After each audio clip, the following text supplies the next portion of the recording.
Prominent aid organizations flocked to Haiti in 2010, soon after a devastating earthquake killed some 200,000 people in the Caribbean country. British charity Oxfam was among those agencies whose employees were dispatched to the quake-hit areas. After more than 7 years, Oxfam has recently been rocked by allegations of sexual misconduct by its aid workers in Haiti. The men involved in the alleged sexual misconduct, among them Oxfam's director in Haiti, Roland van Hauwermeiren, lost their jobs, but the charity is accused of covering up the scandal. Hauwermeiren, however, denies any wrongdoing. Britain's International Development Secretary has threatened to cut the charity's government funding, which stood at around £32 million last year.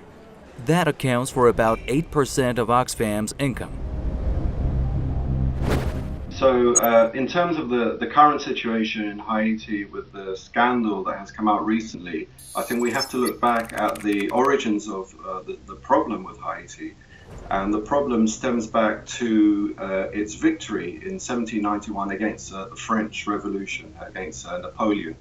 When Haiti won its independence during the struggle against France, it was forced to pay back compensation to the white slave owners for the loss of their land and also of their slaves.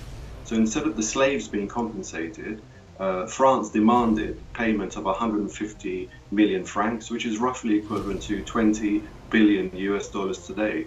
And this legacy of debt is what has ridden over Haiti.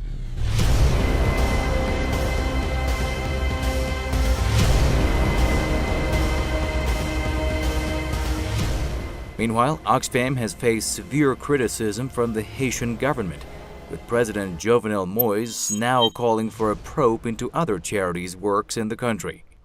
He called the sexual scandals surrounding Oxfam just the tip of the iceberg. President Moïse made the remarks after 19 aid workers of medical charity Doctors Without Borders were repatriated from Haiti for allegations of sexual harassment. With 40,000 permanent staff in scores of countries, including Haiti, the charity is also one of the world's largest aid organizations. Many of those who have received aid from such agencies are vulnerable people afraid of speaking out about their sufferings. Oxfam International's executive director has now invited sexual abuse victims to come forward, promising justice for all.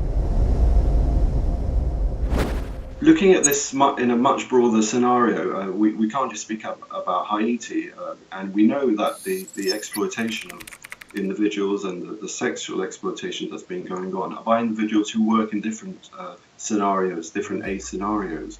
The economic exploitation of Haiti and of other countries, we have to remember that the Caribbean and Africa has been underdeveloped by the Western states for them to dominate those countries, to dominate those continents, and to actually exploit those continents for what they want, what the Europeans particularly want out of those countries. And I think this has been going on and on and on now for many years. And unfortunately, liberal organizations and aid workers are no different from anybody else. They commit crimes like anybody else, and they need to be treated so. But I think the broader look at this, in terms of this idea of disaster capitalism,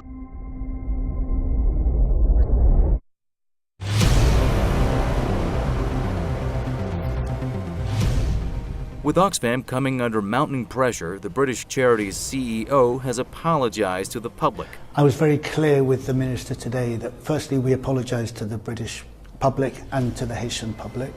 Secondly, we've made major steps to improve since 2011. And thirdly, that we recommitted to take still more steps because we know we have not done enough. I described what some of those were. I think that the Minister fairly captures the tone of the meeting, the overall commitments, which is we need to be judged now by our actions, not by our words, and also recognises this is a much bigger issue than Oxfam. Mark Goldring, however, said the scale and intensity of the criticism against his organization is, quote, out of proportion to its level of culpability. Oxfam is now setting up a commission to investigate past and present allegations of exploitation by its staff. But the scandals surrounding Oxfam and MSF have undoubtedly tarnished their image, and both countries will have a long way to go before regaining the trust of the public.